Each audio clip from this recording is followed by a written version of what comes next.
What's up, investors? It's the Russian dude. Today let's once again talk about the Russian slowly failing economy. Because believe me, there are things worth talking about. Just a short time ago, the ruble's value massively declined, losing over 10% of its value within a single trading day, and nearly reaching 120 rubles to the US dollar. The Central Bank of Russia, most likely against their will, had to do an emergency intervention, which at least for now brought the value back to 100 rubles per dollar. But you cannot simply intervene into the economy and drastically change its course without any big consequences. You may flood the economy with freshly printed money. You may increase the rates to double digits overnight. You may scare most international companies away from your market. You may do whatever you want in the short term. Because the consequences, inevitably, trust me, inevitably, will be felt by the people of Russia in not that distant future. Nothing that people were promised came to life, neither the glorious and easy victory in 3 days, nor the support and understanding of the world. In fact, the life became much more complicated. Inflation is huge, the national currency devalued significantly, doing anything outside of Russia is unnecessarily hard, and requests from the government such as increasing their taxes are only growing bigger. And guess what? Hard questions started to be asked. But as expected, Putin is completely silent.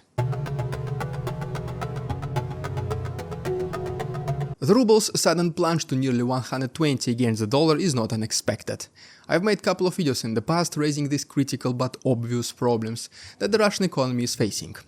The only unexpected thing was that this decline happened so soon. For months, Russia's economic authorities claimed that the inflation hovered around a mere 9%. They insisted that growth in the gross domestic product, industrial production and real incomes was pointing towards an era of post-sanction resilience. Supposedly, this was a story of miraculously adaptability in the face of intense pressure. However, as the ruble's value slides, that carefully maintained illusion started to drop, such as gap between official so-called quote-unquote official inflation rates and the central bank's interest rate of 21%. This had always raised doubts. If inflation were truly only 9%, how could a 21% rate be justified? Historically, the rates and the inflation is more or less the same, within a couple percentage points from each other. Definitely not one thing being twice higher than the other. Looks like somebody is lying about the inflation. Especially because it is reported 9%, nice and clean single-digit number. Because transitioning into a double-digit territory already is going to be a psychologically difficult task to do. This mismatch hints us that underlying fundamentals are not as sound as the government reports. Even respected economists are very skeptical about these official figures.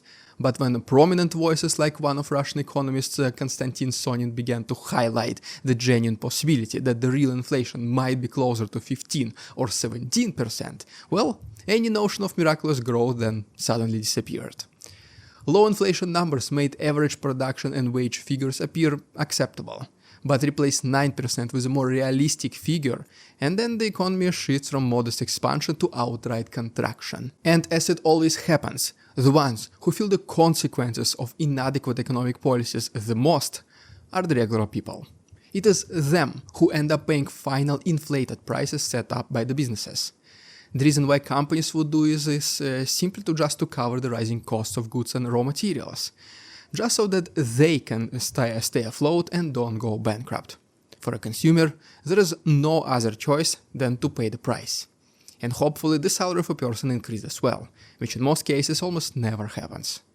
People feel their wallets getting thinner, and it makes them ask very uncomfortable questions. And by the way, guys, speaking about the questions, many of you are already asking where you can find the full version of my outro song, which band is it and what's the name. Well, actually this is my own song and I can share it with you for free on my Patreon. I also have 9 more songs from my very first The Russian Dude album, which you can find there as well. Patreon memberships are the best way to support my work because you will also get daily uncensored footage in return, hundreds of photos and videos from Ukraine per week, early access to these daily episodes, which also have an additional chapter in the end. Ridiculous Russian propaganda. Yes, I'm still doing it every single episode. The link to my Patreon is down below. Thank you guys so much for your support. Now let's continue. Not long ago, a team led by Sergei Alexashenko painted a glowing picture of Russia's economic performance. The data suggested that the economy had remained stable despite the profound shock of sanctions and demographic strains, presenting a paradoxical image of prosperity under stress. But an economy flush with government spending and easy money, no matter how good-looking is the statistics, often conceals deeper weaknesses. Many independent observers suspected that these numbers were artificially boosted by massive injections of rubles into defense manufacturing, state contracts, and other areas linked to war efforts. Such schemes created a temporary sense of activity and high demand. Officials could point to factories running at full capacity, newly employed workers, and full restaurants in Moscow, as if these were the signs of genuine economic vitality. If you've been watching our channel for some time, you already know that all this is just the facade of fake success. Putin forces Russian economy to look prosperous, just so he can show this picture to the West and say, "Look at us, your sanctions are not working. In fact, we are much better without you." But these indicators were never accompanied by the actual signs of lasting stability. The central bank's erratic moves, the lack of consistent inflation data, and the near absence of honest oversight, all of this hinted at an economy shaking in pain in its own deathbed. What looked like a success story to some was in fact a stage-managed performance that required constant infusions of cash to maintain this illusion. The ruble's latest tumble has reminded everyone that beneath these surface-level achievements lies a fundamental weakness that can no longer be easily dismissed. Imagine an old rusty bucket full of water. A hole appeared on one side, the water started to drain, and a person quickly patched it, and well, that's it. Then add some more water to the bucket and call it a day. Then two more holes appeared, more water came out, but the person still managed to solve the problem. Then more holes started appearing at faster pace, until our farmer could no longer keep up the water from leaving the rusty, useless bucket. This is how I see how Putin, through his subordinates, tries to save the rusty old-school Russian economy from being completely annihilated. And this most recent financial CPR might have been one of the last viable things that he was able to do in order to prevent the total collapse. After all, more than 10% of national currency devaluation a single day is a very unambiguous sign that disease is spreading quickly. And unless you seek professional help soon, you might end up not in the best of the worlds. The state of war fundamentally alters an economy, and Russia is no exception, no matter how unique of an approach Putin thinks he found. Early into the conflict, the authorities shielded the economy from collapse by injecting liquidity and supporting key sectors. Workers in state-aligned industries enjoyed rising pay, and reduced rate mortgages fueled a housing boom. You might also remember we spoke about that the real estate is one of the biggest contributors towards the inflation, as building a home affects most of the sectors of the economy. So housing boom, while sounds like a very good headline, it is actually a very bad thing for Russia. At one point, the ruble even strengthened, and skeptics were ridiculed for predicting disaster. Crowded restaurants and cheaper electronics seemed to suggest that businesses were thriving. Yet, this scenario never accounted for the war's hidden toll. Workers were being diverted into non-productive roles. Some ended up drafted into the military service, and migrant laborers fled the country in the face of legal pressures and social hostility. The economy was also forced to deal with familiar, yet less advantageous markets, like China and India. Rather than choosing these trade partners for their benefits, Russia now approached them out of necessity, often paying hidden costs in the form of unfavorable deals. Gone are days when picking Europe as the most profitable partner. You can no longer sell expensive gas to the Western countries. China and India will never pay these prices. Now, the country must settle for what is available, and those partners can dictate increasingly unfavorable terms. Newly printed rubles distorted fair prices of goods and services. Higher wages in nominal terms only increase the inflation, making the currency even weaker. An economic ecosystem sustained by endless liquidity inevitably leads to a vicious cycle. More spending generates inflation, which in turn requires yet more spending just to keep the facade intact. Eventually, the truth breaks through. The illusions that once sparked enthusiasm are exposed as little more than empty promises. The workforce diminishes, real resources are depleted, and the currency tumbles. This is the stage of the Russian economy that is going through right now. The wall of lies started to show the first cracks, and the truth seeps through. People finally started to question the Putin's elusive reality he placed upon them. The ruble's freefall represents the final breaking point of an intricate deception. The central bank, once praised for its clever maneuvers, has run out of meaningful options.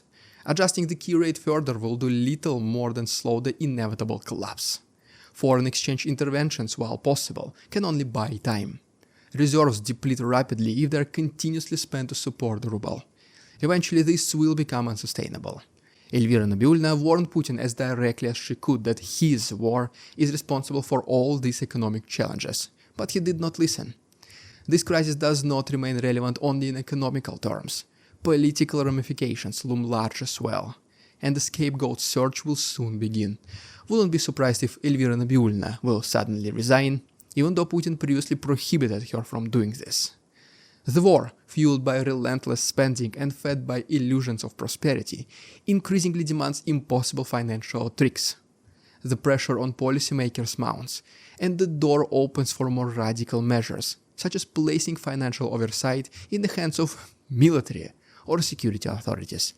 Something what Elvira Nabiullina can do, sending the message like, alright, you ruined everything, you always blame us, here, do whatever you want now, I'm washing my hands. But most importantly, the regular people of Russia will, and already are, asking hard questions. People turn to Putin for answers, just for him, as expected, to be completely silent.